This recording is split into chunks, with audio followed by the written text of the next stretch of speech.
तो दूसरी तरफ राजद सुप्रीमो लालू प्रसाद यादव ने आज एक ऐसा बयान दिया है जिसकी वजह से बिहार का सियासी पारा और चढ़ गया है। देखिए, एक तरफ बिहार में लोकसभा के 5 सीटों के लिए वोटिंग हो रही है तीसरे चरण के तहत। आज तीसरा चरण का चुनाव हो रहा है और बिहार में जितने लोकसभा सीटों पर चुनाव हुआ है उसमें एनडीए परचम लहरा रही है। 4 जून को इसका खुलासा हो जाएगा। और आप कहां परचम लहरा रही है? आपकी अपनी सीट फंसी हुई है। कोई चुनौती नहीं है। अभिषेक जी, आप एक प्रखर पत्रकार है, मैं आपको थोड़ा डाटा देना चाहता हूँ। 2014 में आदरणीय उपेंद्र कुशवाहा जी और भारतीय जनता पार्टी और लोक जनशक्ति पार्टी, 2019 में आदरणीय उपेंद्र कुशवाहा जी महागठबंधन से लड़े थे और उस समय भाजपा, जदयू।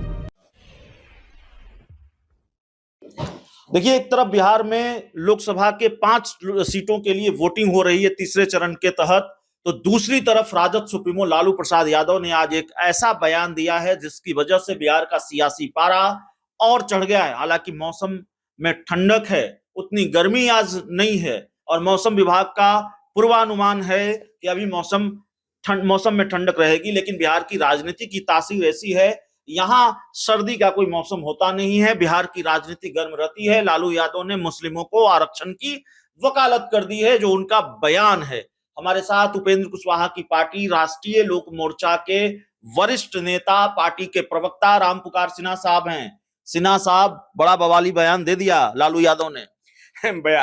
बवाली बयान का क्या अर्थ रह गया बिहार में आदरणीय लालू प्रसाद यादव जी के बयान का? अब तो आदरणीय लालू प्रसाद यादव जी आज जो बयान दिए हैं, उनके युवराज जो है तेजस्वी प्रसाद यादव जी, पहले तो अपने राजद कोटे से जो मुस्लिमों का वकालत कर रहे हैं, पहले दिखा देते कि हम आधी आबादी दे रहे हैं। मात्र 2 सीट वो दिए हैं मुस्लिम समुदाय को राजद कोटा से। पिछले बार की तुलना में देख लीजिए आप जरा।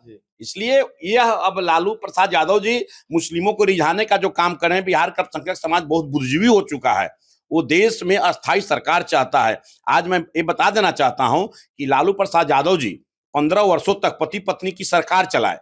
पति पत्नी की सरकार चलाने में उस समय अल्पसंख्यक समाज की बहुत अहम भूमिका रही थी उन दिनों, लेकिन वे समाज छला हुआ महसूस किया और छला हुआ महसूस करने का जीता जागता नमूना है सिवान के हिना साहब जी।